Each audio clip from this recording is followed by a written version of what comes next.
स्वागत है दोस्तों आप सभी का आपके अपने YouTube चैनल एग्ज़ाम पैरा पर। मैं फार्मासिस्ट रॉबिन सिंह एक बार फिर से आप सभी के लिए लेकर के आया हूँ टॉप 25 क्वेश्चन फार्मासिस्ट एग्ज़ाम के रिगार्डिंग।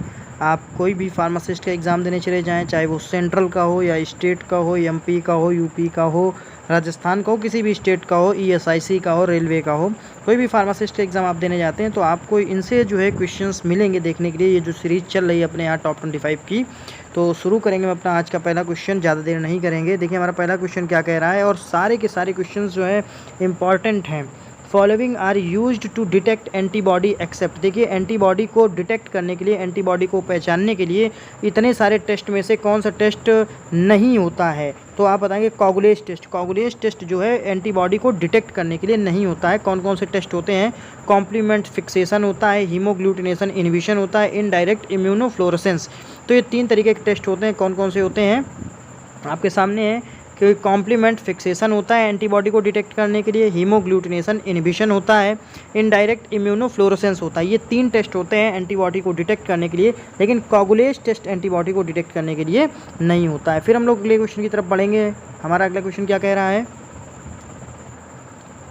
हमारा अगला क्वेश्चन क्या कह रहा है कि contact dermatitis and photosensitization. Contact dermatitis and photosensitization are which type of allergic reaction. देखिए एक ESIC का पेपर हुआ था 2019 में शायद या 2017 में, उसमें ये क्वेश्चन आया हुआ है कि photosensitization and contact dermatitis. Contact dermatitis और फोटोसेंसिटाइजेशन जो है ये किस टाइप की एलर्जिक रिएक्शन है? तो आप क्या बताएंगे जाकर के? टाइप 4। बहुत ज़्यादा इंपॉर्टेंट क्वेश्चन है।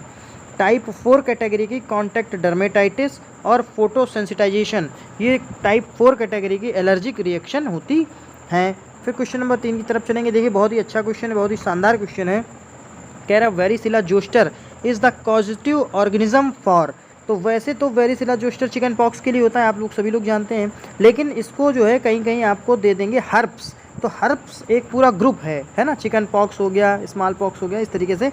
तो हर्प्स पूरा ग्रुप है। आपने एक टैबलेट सुनी होगी हर्पीकाइंड। तो हर्पीकाइंड का मतलब यही है कि ये हर्प्स ग्रुप के जितने भी होते हैं माइक्रोब्स, उनको जो है इनहिबिट करने के लिए, प्रिवेंट करने के लिए जो है आती है ना हर्पीकाइंड। तो इसी तरीके से आप देखेंगे कि वेरिसिला जोस्टर जो है ये हमारा कॉजेटिव ऑर्गेनिज्म है। किसके लिए? हर्प्स कैटेगरी के लिए, है ना। ऐसे आप समझेंगे। कहीं कहीं आपको हर्प्स ऑप्शन मिलेगा, कहीं कहीं चिकन पॉक्स भी मिल जाएगा। तो आप चिकन पॉक्स मिले चिकन पॉक्स टिक करिए, हर्प्स मिले तो हर्प्स टिक करेंगे जाकर के। फिर क्वेश्चन नंबर 4 पे चलेंगे जाकर के। कह रहा क्वेश्चन नंबर 4 क्या कह रहा है कि anaphylaxis reaction is due to which antibody. देखिए बहुत ज़्यादा इंपॉर्टेंट क्वेश्चन है। एनाफाइलेक्सिस या anaphylactic reaction is done due to which antibody? IgE जो एंटीबॉडी है ये क्या करती है? एनाफाइलेक्टिक रिएक्शन कर देती है जाकर के, है ना। एनाफाइलेक्टिक रिएक्शन या एनाफाइलेक्सिस रिएक्शन IgE एंटीबॉडी, सीधे सीधे याद रखना है कि IgE एंटीबॉडी क्या करती है? एनाफाइलेक्टिक रिएक्शन कर देती है। फिर हम लोग अगले क्वेश्चन की तरफ बढ़ेंगे। Skin condition is sink condition is related to आप बताएंगे in vitro evaluation. In vitro evaluation में ही हम लोग सिंक कंडीशन का इस्तेमाल करते हैं। तो आप ऐसे ऐसे सीधे सीधे याद करेंगे कि इन वीवो और इन विट्रो। इन वीवो का मतलब क्या हो गया जाकर कि इन वीवो का मतलब होता है जाकर इनसाइड द बॉडी, और इन विट्रो का मतलब आउटसाइड द बॉडी। तो sink condition is related to in vitro evaluation, यानी आउटसाइड द बॉडी जब हम लोग इवेल्युएट करते हैं कोई चीज़ बॉडी के बाहर तो उसको कहते हैं इन विट्रो इवेल्युएशन। और इन वीवो का मतलब जब बॉडी के अंदर कोई चीज़ होती है, जब किसी चीज़ का अध्ययन बॉडी के अंदर किया जाए या कोई जब मेडिसिन बॉडी के अंदर जाती है तो उस कंडीशन को देखिए यहाँ पे 2 टर्म होते हैं। एक होता है इन वीवो, ऐसे समझ लीजिए। अगर इन वीवो है तो इन वीवो का मतलब बॉडी के अंदर की बात हो रही। इन विट्रो है, अगर इन विट्रो तो इन विट्रो का मतलब बॉडी के बाहर की बात हो रही। तो यहाँ पे क्या है कि इन जो सिंक कंडीशन है वो इन विट्रो इवेल्युएशन है, यानी इन विट्रो का मतलब बॉडी के बाहर का जब इवेल्युएट हम लोग करते हैं तो उसके लिए सिंक कंडीशन का इस्तेमाल करते हैं। फिर हम लोग जो सिंक कंडीशन टर्मिनोलॉजी है इसका इस्तेमाल करते हैं इन विट्रो इवैल्यूएशन के लिए। फिर क्या कह रहा है? Bogies are used for which application. जो बोगीज़ होती हैं, बोगीज़ का हम लोग किस तरीके से एप्लीकेशन करते हैं, किस तरीके से यूज़ करते हैं? तो बताएंगे यूरेथ्रल बोगीज़ होती हैं जाकर के, है ना। जो सपोजिटरीज़ होती हैं, सपोजिटरीज़ इनके अलग अलग तरीके होते हैं जाकर के, अलग अलग जगह अलग अलग कैविटी में ये इंसर्ट कराई जाती है सपोजिटरीज़। तो ऐसी सपोजिटरीज़ जो हम लोग यूरेथ्रल कैविटी में इंसर्ट कराते हैं उसको कहते हैं यूरेथ्रल बोगीज़, ठीक है ना। तो इसको कहते हैं क्या? Urethral bogies. तो एक अपना अलग जो है टर्म दे देते हैं, बोगीज का टर्म दे देते हैं। तो bogies are used for which application, तो आप बताएंगे यूरेथ्रल। ठीक है ना। अब बढ़ेंगे हम लोग अपने अगला क्वेश्चन। देखिए हमारा क्या कह रहा है, कह रहा है कोल्ड क्रीम आर, बहुत ही ज़्यादा इंपॉर्टेंट क्वेश्चन है, यूपी एनएचएम के एग्जाम में ये कई बार पूछा गया है कि water in oil type tri ethanolamine cream, tri ethanol amine cream, ऐसे पढ़ेंगे, ट्राई एथेनॉल एमीन क्रीम, अलग अलग करके पढ़ेंगे तो ज़्यादा इजी रहेगा। जो कोल्ड क्रीम होती है वो क्या होती है, वाटर इन ऑयल, यानी वाटर जो होता है हमारा कम होता है कोल्ड क्रीम में, और ऑयल जो हमारा ज़्यादा होता है, तो इसको क्या कहेंगे, W/O या वाटर इन ऑयल। ठीक है ना। और ये क्या होती है, क्रीम्स क्या होती है, इमल्सन होती जा करके। तो आपने पढ़ा होगा O/W टाइप ऑफ इमल्सन और W/O टाइप ऑफ इमल्सन। तो क्रीम हमारी किस तरीके का इमल्सन होती है, देखिए सीधे सीधे समझ लीजिए, यहाँ दो क्वेश्चन हो गए कि cold creams are W/O type try ethanol amine cream. ठीक है ना, ट्राई एथेनॉल एमीन क्रीम। और कोल्ड क्रीम्स आर क्या होती हैं, या क्रीम्स आर क्या होती हैं, तो क्रीम्स हमारी क्या होती हैं, इमल्सन होती हैं। और वाटर इन ऑयल का मतलब वाटर कम होगा और ऑयल ज़्यादा होगा। ठीक है, बढ़ेंगे अगले क्वेश्चन की तरफ। देखिए क्वेश्चन नंबर 8 क्या कह रहा है हमारा, बहुत ही अच्छा क्वेश्चन है। क्वेश्चन नंबर 8 कह रहा है कि following is not used as anti dandruff agent in shampoo. देखिए एंटी डैंड्रफ एजेंट से बहुत सारे क्वेश्चन बनते हैं। सेलेनियम सल्फाइड का क्वेश्चन बनता है, which one of these is an anti dandruff agent, तो आप बताएंगे सेलेनियम सल्फाइड। ये एक क्वेश्चन आता है सीधे सीधे इसी तरीके से, लेकिन ये क्वेश्चन क्या कह रहा है कि इनमें से कौन सा एंटी डैंड्रफ एजेंट नहीं है, तो आप बताएंगे जिंक पायरुवेट। जो जिंक पायरुवेट है ये एंटी डैंड्रफ एजेंट नहीं है, यानी ये डैंड्रफ को कम नहीं करेगा, डैंड्रफ को रोकेगा नहीं जाकर के। कौन कौन से रोकेंगे, पायरीथियोन जिंक, सैलिसाइलिक एसिड और सेलेनियम सल्फाइड। देखिए सेलेनियम सल्फाइड आ गया, ठीक है ना, तो सेलेनियम सल्फाइड, सैलिसाइलिक एसिड और पायरीथियोन जिंक, तो ये जो है एंटी डैंड्रफ एजेंट होते हैं। और कौन सा नहीं है, जिंक पायरुवेट नहीं है। यहाँ पे आपको ध्यान देने वाली बात ये है कि पायरीथियोन जिंक है लेकिन जिंक पायरुवेट नहीं है। फिर हम लोग अगले क्वेश्चन की तरफ बढ़ेंगे। क्वेश्चन नंबर 9 हमारा क्या कह रहा है, कह रहा है the major constituent of aftershave lotion is, कह रहा है जब हम लोग कहीं भी जाते हैं शेव करते हैं, शेव का मतलब जब भी आप दाढ़ी बनाते हैं तो उसके बाद आफ्टर शेव लोशन एक आता है वो लगाया जाता है। और कह रहा है इस आफ्टर शेव लोशन में जो मेन कंपोनेंट होता है, जो मेन केमिकल होता है वो क्या होता है, आप बताएंगे अल्कोहल। अल्कोहल इसका मेन कंपोनेंट होता है आफ्टर शेव लोशन जिसको बोलते हैं, जो दाढ़ी बनाने के बाद हम लोग लगाते हैं। ठीक है ना। तो फिर बढ़ेंगे हम लोग अगले क्वेश्चन की तरफ। देखिए क्वेश्चन नंबर क्या कह रहा है, क्वेश्चन नंबर 10 कह रहा है कि which one of these is used as humectants in dental preparation. कह रहा है डेंटल प्रिपरेशन में ह्यूमेक्टेंट्स की तरह किसका इस्तेमाल करते हैं, तो सॉर्बिटाल। सीधे सीधे आपको बताना है कि which of the following is used as humectants in dental preparation. Dental preparation का मतलब होता है दांतों के लिए जब हम कोई चीज़ बनाते हैं, कोई पाउडर बना रहे हैं, कोई पेस्ट बना रहे हैं, तो उसमें जो ह्यूमेक्टेंट की तरह हम लोग डालते हैं वो क्या है, सॉर्बिटाल हमारा पड़ता है। फिर हम लोग अगले क्वेश्चन की तरफ बढ़ेंगे जाकर के। देखिए अगला क्वेश्चन क्या कह रहा है,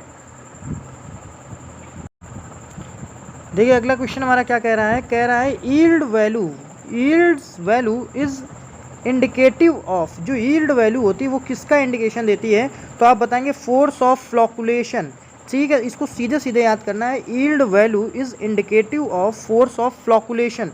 फोर्स ऑफ फ्लॉकुलेशन को जो है यील्ड वैल्यू इंडिकेट करती है। आपसे सीधे पूछा जाएगा कि यील्ड वैल्यू किसको इंडिकेट करती है, आप बताएंगे फोर्स ऑफ फ्लॉकुलेशन को इंडिकेट करती है। हमारा देखिए अगला क्वेश्चन क्या कह रहा है, हमारा अगला क्वेश्चन कह रहा है जाकर के कि the main film forming agent in nail polish. Nail polish जो हम लोग इस्तेमाल करते हैं, जो फीमेल्स कैंडिडेट नेल पॉलिश का इस्तेमाल करती हैं, आप देखते हैं नेल पॉलिश लगाने के बाद उसमें एक फिल्म बन जाती है।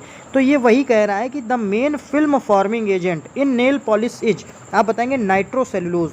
नाइट्रोसेलुलोज एक केमिकल होता है नेल पॉलिश में, वो क्या करता है कि नेल पॉलिश की फिल्म बना देता है, एक परत बना देता है। जैसे आप लोग नेल पॉलिश नहीं लगाते, देखिए ऊपर एक परत बन जाती है, वो परत क्यों बन जाती है, नाइट्रोसेलुलोज की वजह से। आपसे कोई पूछ दे कि जो आप नेल पॉलिश लगा रहे हैं या लगा रही हैं, इनमें बताओ ये जो नेल पॉलिश की परत बन जाती है किस वजह से बन जाती है, तो आप बताएंगे नाइट्रोसेलुलोज की वजह से। आप भी किसी से पूछ सकते हैं जिसको बहुत शौक हो नेल पॉलिश लगाने को, उससे पूछना, बहुत मारेगा तुमको, पूछना ना।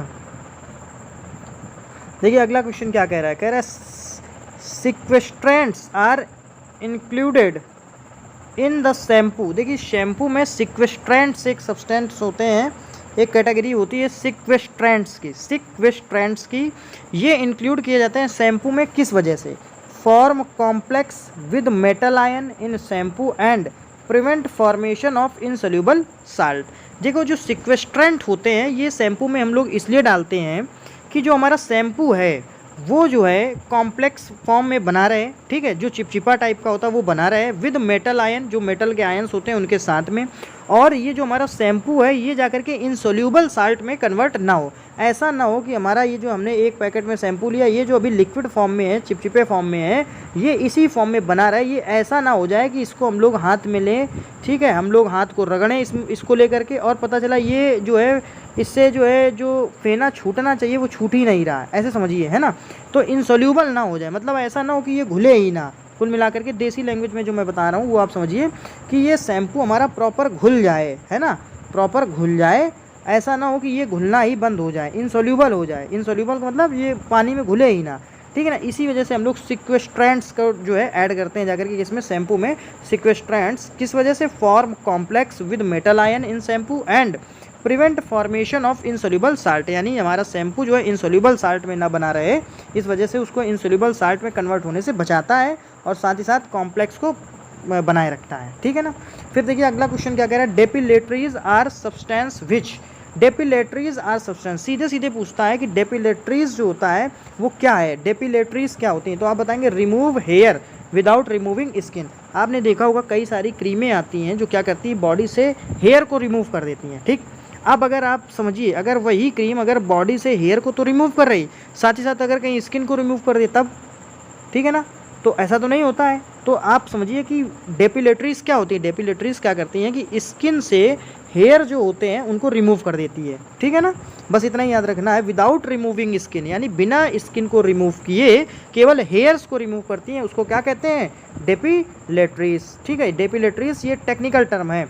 एन एग्जाम्पल कह रहा है, N example of colloidal system, colloidal system का एग्जाम्पल क्या है, solution of soap and protein. Solution का मतलब होता है जाकर के मिश्रण, आप सोप का मतलब साबुन और प्रोटीन, साबुन और प्रोटीन का जब मिश्रण आप ले लेंगे तो उसको कहते हैं कोलाइडल सिस्टम। ये कोलाइडल सिस्टम का उदाहरण हो जाएगा जाकर के, ठीक है ना। फिर हम लोग अगले क्वेश्चन की तरफ बढ़ेंगे। देखिए आपको ये एग्जाम्पल और जो आंसर में जो ये मैं बता रहा हूँ आंसर, ये देखना है कि ये ऑप्शन आपको मिलेगा तो इसी को आप टिक करेंगे। N example of colloidal system, आपसे पूछेगा कि कोलाइडल सिस्टम का एग्जाम्पल क्या है, तो उसमें एक ऑप्शन आपको ये भी देगा कि solution of soap and protein, बस इसी को आपको टिक करना है। फिर हम लोग अगले क्वेश्चन की तरफ बढ़ रहे हैं। देखिए हमारा अगला क्वेश्चन क्या है, कह रहा which one of these following, which one of the following is oleaginous base for suppositories. Suppositories के लिए जो ओलिगीनियस बेस होता है, ठीक है ना, जो ऑयल से रिलेटेड बेस होता है वो कौन सा है, तो आपको बताना है कोका बटर। देखिए ये सभी लोग जानते होंगे, जिन्होंने पढ़ाई की है वो जानते होंगे कोका बटर ओलिगीनियस बेस है। सिंथेटिक फैट ओलिगीनियस बेस है। हाइड्रोजनेटेड पाम कर्नल ऑयल, ये सब ओलिगीनियस बेस हैं। तो जब भी हम लोग सपोजिटरीज बनाएंगे तो उसमें हम लोग जब ऑलिजीनियस बेस की बात करेंगे, ऑयल वाले बेस की बात करेंगे, तो क्या क्या आ जाएगा, कोका बटर आ जाएगा, सिंथेटिक फैट आ जाएगा, हाइड्रोजनेटेड पाम कर्नल ऑयल आ जाएगा, ठीक है ना। तो ये सब ऑलिजीनियस बेसेस हैं।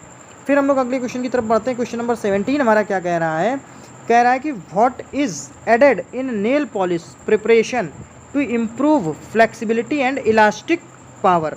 देखिए जो नेल पॉलिश होती है वो इलास्टिसिटी भी उसमें होती है, ठीक है, और फ्लेक्सिबिलिटी भी होती है, ठीक है, नेल पॉलिश में।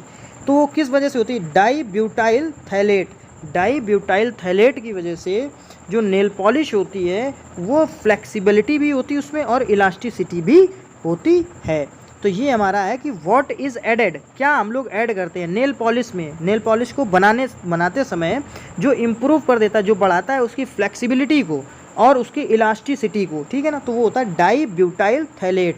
ऐसे याद करना, डाई ब्यूटाइल थैलेट। फिर हम लोग अगले क्वेश्चन की तरफ बढ़ेंगे। अगला क्वेश्चन क्या कह रहा है, कह रहा है कि which one of these is an example of cationic surfactant. कह रहा है इनमें से कौन सा एक कैटाइनिक सर्फेक्टेंट का उदाहरण है। सर्फेक्टेंट क्या होते हैं, जो फेज इन्वर्जन को रोकते हैं, यानी जो जैसे हम लोग देखते हैं दो चीज़ें, ऑयल है और वाटर है, वाटर ज़्यादा ऑयल कम है, ठीक है, तो इन दोनों को बैलेंस बना करके रखता है, ठीक है, इन दोनों का जो पीएच है वो बदलने नहीं देता, वो होता है सर्फेक्टेंट। एक तरीके से आप ऐसे समझ लीजिए तो ज़्यादा इजी तरीके से आप लोग समझ जाएंगे, ठीक है ना। तो यहाँ पे कह रहा है which one of these is an example of cationic surfactant. तो कैटाइनिक सर्फेक्टेंट का एग्जाम्पल क्या है, benzalkonium chloride, benzethonium chloride, ठीक है ना। तो ये सब कुछ एग्जाम्पल है, तो आपको याद करना है बेंजाल कोनियम क्लोराइड जो है ये कैटाइनिक सरफेक्टेंट है हमारा, ठीक है ना। फिर हम लोग अगले क्वेश्चन की तरफ बढ़ते हैं। Test is performed to detect the presence of ketone bodies in urine. अगर यूरिन में कीटोन बॉडीज़ है तो हम लोग कौन सा टेस्ट करते हैं जाकर के, रोथेरास टेस्ट। कौन सा टेस्ट करते हैं, Rothera's test. Test is performed to detect the presence of ketone bodies in urine. अगर बॉडी यूरिन में कीटोन बॉडीज़ है तो उसके लिए कौन सा टेस्ट करेंगे, रोथेरास टेस्ट करते हैं जा करके। फिर हम लोग अगले क्वेश्चन की तरफ बढ़ेंगे। कह रहा है कि ketone bodies produced in liver include. देखिए जो कीटोन बॉडीज़ प्रोड्यूस होती लीवर में, ठीक है ना, लीवर में जो कीटोन बॉडीज़ प्रोड्यूस्ड होती जा करके, तो उसमें क्या क्या होता है कीटोन बॉडीज़ में। एसीटोन होता है, एसीटो एसीटेट होता है, डी बीटा हाइड्रोक्सिल ब्यूटाइरेट। ये 3 चीज़ें जो है कीटोन बॉडीज़ के कंपोजिशन में पाई जाएंगी। एसीटोन होगा, एसीटो एसीटेट होगा, डी बीटा हाइड्रोक्सिल ब्यूटाइरेट भी होता है। तो ये 3 चीज़ें पाई जाएंगी ketone bodies produced in liver include. यानी कीटोन बॉडीज़ जो कि प्रोड्यूस्ड होती है लीवर में, उसमें क्या क्या इंक्लूड होता है आप बताएंगे। Acetone, aceto acetate, D beta hydroxyl butyrate. फिर हम लोग अगले क्वेश्चन की तरफ बढ़ेंगे। देखिए दोस्तों ये सारे क्वेश्चन बहुत ही ज़्यादा इंपॉर्टेंट हैं। अगर आपको ये क्वेश्चन अच्छे लग रहे हैं तो प्लीज़ हमारे इस चैनल एग्जाम पैरा को सब्सक्राइब करें, वीडियो को लाइक करें और अपने दोस्तों तक ज़्यादा से ज़्यादा शेयर करें, ठीक है। हम आपके लिए इसी तरीके से शानदार क्वेश्चन का कलेक्शन लाते रहेंगे। देखिए हमारा अगला क्वेश्चन क्या कह रहा है। Question number 22, when Gierke's disease occurs due to. When Gierke's disease जो होता है ये क्यों होती है जा करके, तो आप बताएंगे defective glucose 6 phosphatase responsible for breakdown of glycogen. जब ग्लूकोज 6 फॉस्फेटेज जो होता है, डिफेक्टिव ग्लूकोज 6 फॉस्फेटेज अगर होगा जा करके, अच्छा ग्लूकोज 6 फॉस्फेटेज क्या करता है, ये ग्लाइकोजन को ब्रेक डाउन करता है जा करके। जो भी ग्लाइकोजन होता है उसको तोड़ने के लिए, ब्रेक डाउन करने के लिए ग्लूकोज 6 फॉस्फेटेज चाहिए होता है। अगर ये ग्लूकोज 6 फॉस्फेटेज डिफेक्टिव हो, यानी क्वालिटी अच्छी ना हो, ठीक है ना, क्वालिटी अच्छी ना हो, तो क्या हो जाएगा, वैन गायरकेज डिसीज़ हो जाएगा। क्यों, क्योंकि डिफेक्टिव ग्लूकोज 6 फॉस्फेटेज है बॉडी के अंदर जो कि रिस्पॉन्सिबल होता है ब्रेकडाउन ऑफ ग्लाइकोजन, जो कि ग्लाइकोजन के ब्रेकडाउन के लिए रिस्पॉन्सिबल होता है। इस वजह से वैन गायरकेज डिसीज़ हो सकती है। फिर हम लोग अगले क्वेश्चन की तरफ बढ़ेंगे। देखिए क्या कह रहा है, collagenase is an enzyme used to. देखिए कोलेजनेस एक एंजाइम होता है, कोलेजनेस एक एंजाइम होता है जो क्या करता है जाकर के, debride skin in burn cases, debride skin in burn cases, ठीक है ना। तो एक क्वेश्चन आया था कि बॉडी में जो स्किन होती है, स्किन में सबसे ज़्यादा कौन सा जो एलिमेंट्स है वो रिक्वायर्ड होता है, तो उसमें था कोलेजन। और कोलेजन पाया किस में जाता है, विटामिन सी में, ठीक है ना, विटामिन सी से ही मिलता है हमें कोलेजन। इस तरीके से आप समझ लीजिए। तो ये एक क्वेश्चन रिलेटेड था, ये आया था जाकर के आपका एक एनसीएल फार्मासिस्ट का एग्जाम हुआ था उसमें, कि कोलेजन जो है सबसे ज़्यादा रिक्वायर्ड होता है कब, बॉडी की स्किन के लिए सबसे ज़्यादा क्या होता है रिक्वायर्ड, कोलेजन, ठीक है। और कोलेजन मिलता कहाँ से, विटामिन सी से मिलता है, ये भी याद कर लीजिएगा। फिर देखिए क्वेश्चन नंबर 24 क्या कह रहा है कि in man the major nitrogenous excretion product is. कह रहा है मैन में, मतलब ह्यूमन मान लीजिए या मैन मान लीजिए, जो मैन्स हैं उनमें मेजर जो नाइट्रोजनस एक्सक्रीशन प्रोडक्ट है, जो हम लोग नाइट्रोजन का एक्सक्रीशन करते हैं बॉडी से, वो किस फॉर्म में करते हैं, तो बता रहा है कि ये अमोनिया के फॉर्म में करते हैं जाकर के, ठीक है ना। In man the major nitrogenous excretion product is ammonia. फिर हम लोग देखिए क्वेश्चन नंबर 25 पे चलते हैं। देखिए हमारा 25 ये ऊपर है। 25 क्या कह रहा है, क्वेश्चन नंबर कह रहा है कि betazole is used for clinical testing of. एक साल्ट होता है बीटाजोल, ठीक है ना। तो बीटाजोल का इस्तेमाल हम लोग कब करते हैं, तो betazole is used for the clinical testing of gastric secretion. Body में कितना गैस्ट्रिक सिक्रीशन हो रहा है, कम हो रहा है, ज़्यादा हो रहा है, इसकी टेस्टिंग के लिए हम लोग क्या इस्तेमाल करते हैं, बीटाजोल। तो betazole is used for the clinical testing of gastric secretion. देखिए दोस्तों, तो ये थे आज के हमारे 25 क्वेश्चन। अगर ये क्वेश्चन आपको अच्छे लगे हो तो प्लीज़ हमारे इस चैनल एग्जाम पैरा को सब्सक्राइब करें, वीडियो को लाइक करें और अपने दोस्तों तक जरूर शेयर करें। हम आपके लिए इसी तरीके से अच्छे क्वेश्चंस का कलेक्शन लाते रहेंगे। दोस्तों आप लोग एक बात ये मान के चलिए, अगर आप लोगों ने इन सारे क्वेश्चंस को पढ़ लिया, ठीक है, तो एक टाइम ऐसा आएगा कि आप किसी भी फार्मासिस्ट के एग्ज़ाम में बैठेंगे और आपके 70+ नंबर आएंगे, 70+। और ये मैं गारंटी के साथ कह रहा हूँ। लेकिन आपको ये सारे क्वेश्चंस याद होने चाहिए। बस एक बार आप याद कर लीजिए, आप आंखें बंद करें और सीधे आंसर बताएं। इस तरीके से अगर आपको ये क्वेश्चन याद हो गया तो गारंटीड है आप किसी भी फार्मासिस्ट के एग्ज़ाम में बैठिए, आपका एग्ज़ाम जो है 100% 60 से 70% नंबर आप लेके आएंगे। बस ये है कि इनके नोट्स बनाते चलिए आप और इनको नोट करते चलिए। हाँ ठीक है, तो thanks for watching the video, thank you so much.